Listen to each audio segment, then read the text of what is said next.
Welcome to this explainer. All right, today we're diving into what I think is one of the absolute most fascinating mysteries in all of human history. We're looking at Joseph Campbell's incredible argument about why completely disconnected cultures, people separated by literally uncrossable oceans, all seem to dream the exact same ancient dreams. So let's jump right in because the scale of human imagination is going to look a lot more unified than you probably ever thought possible. To kick things off, we really have to ask the grand mystery at the heart of this whole topic. Why on earth do people separated by vast, uncrossable oceans, and sometimes, by tens of thousands of years, why do they share identical stories and symbols? Think about it. If humans just started from cultural scratch in completely isolated pockets of the world, you'd totally expect these alien, drastically different mythological systems, but that is not what we find at all. Instead, we find these mind-blowing universal motifs. I'm talking about elements like the heroic fire theft, the world-cleansing deluge, the virgin birth, and the resurrected hero.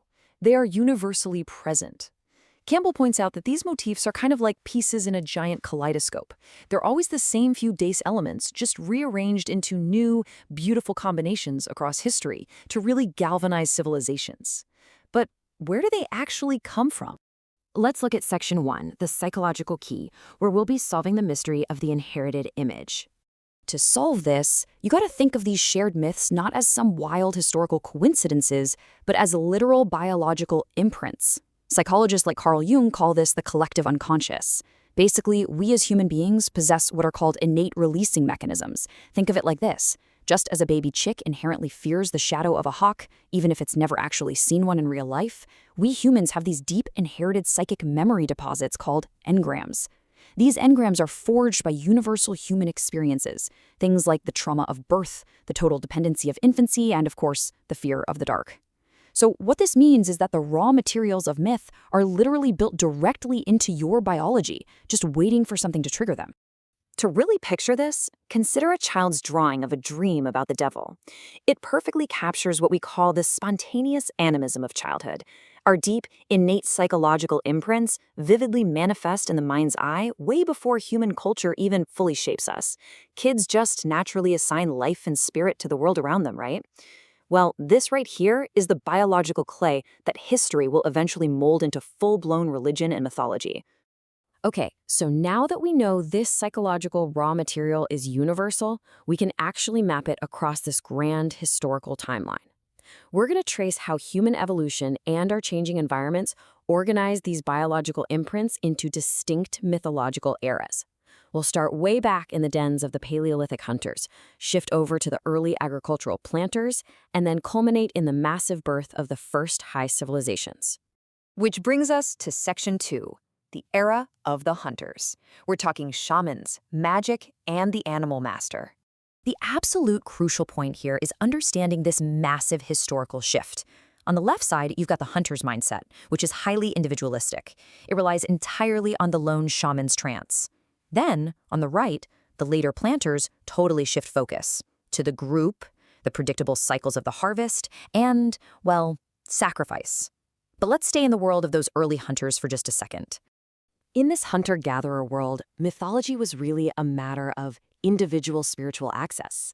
They revered this immortal animal master, basically an indestructible essence of the animal species that willingly offered up its earthly body, but only provided the hunters respected the proper magical rituals.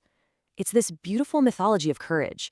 It features these cunning tricksters who defy the gods to bring humanity the literal tools for survival, and it has this deeply childlike view where death is just a return to the earth.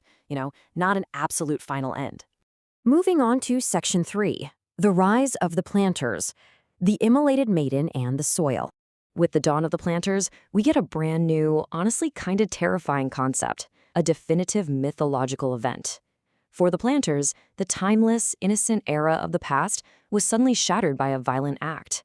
And this act brought the really harsh realities of mortality, sexual reproduction, and the strict ticking cycles of time into human existence.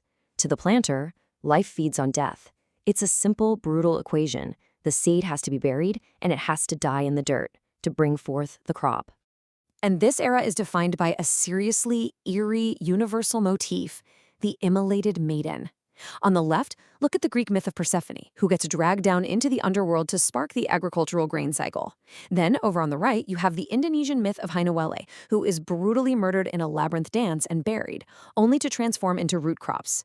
I mean, these cultures are separated by thousands of miles, yet it's fundamentally the exact same story. A sacrificial death miraculously yields food from the soil.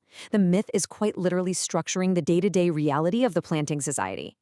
Let's step forward into Section 4, the birth of civilization, the hieratic city-state. So, eventually, this proto-Neolithic village life scaled up in a massive way. As populations grew, this magnificent leap forward happened in the Fertile Crescent, right around 3500 BC, and it changed the human operating system forever. Suddenly, out of the mudflats of Mesopotamia, an entire cultural package just explodes into existence. In ancient Sumer, the foundational tools of all high civilizations appeared seemingly overnight: writing, the wheel, complex mathematics, and precise calendrical astronomy. And with all this tech came massive social differentiation: kings, priests, merchants, and peasants. The simple, older myths of the hunters and the planters, they just weren't enough to hold this massive, complex society together anymore. So the new city-state was designed as a mesocosm. Think of a mesocosm as a mediating middle cosmos.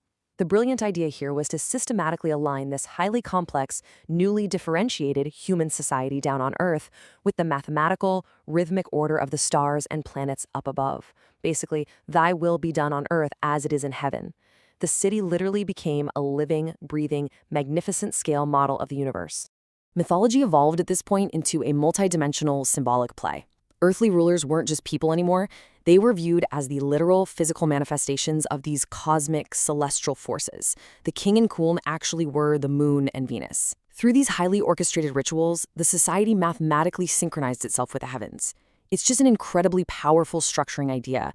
Born in the Near East, it subsequently rippled outward, influencing massive civilizations from Egypt all the way to India, and eventually, yes, all the way to the Americas. Which leads us perfectly to Section 5. Why we need myths. Release from bondage. Having traced this epic history, we really have to stop and ask, what vital function do these stories actually serve for us as human beings? As Joseph Campbell observes here, we can't just approach myth like it's some math problem to be solved. These symbols are explicitly designed to bypass our rational intellect entirely. They strike right at the core of our deepest instinctual emotional centers.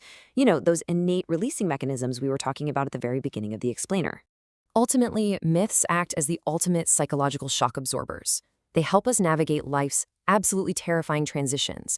They take the chaotic, selfish energies we have in childhood and recondition them so we can actually function within a community. Myths carry us across those critical life thresholds: birth, coming of age, and ultimately death. They offer a much-needed release from our petty, ego-driven obsessions with power and love, and they connect us to a much grander, universal narrative. To truly grasp mythology, we've got to understand this final dichotomy.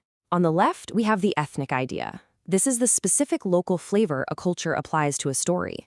It's the setting, the specific animals they hunt, the local customs. But on the right is the elementary idea. That is the universal biological reality pulsing right underneath it all. Basically, the ethnic idea is just the local costume that gets worn by the elementary, universal human truth. Which leaves us with a final provocative thought to ponder today. We really like to think that we've completely outgrown the shamans and those cosmic city-states, but here's the thing. Our biology hasn't changed one bit. In our hyper-rational, fast-paced modern world, what are the new myths currently shaping your reality? What's directing your primitive instincts and releasing your potential right now? Because make no mistake, guys, the myths are still functioning right beneath the surface. Thanks for joining me on this explainer, and definitely keep questioning the stories that shape your world.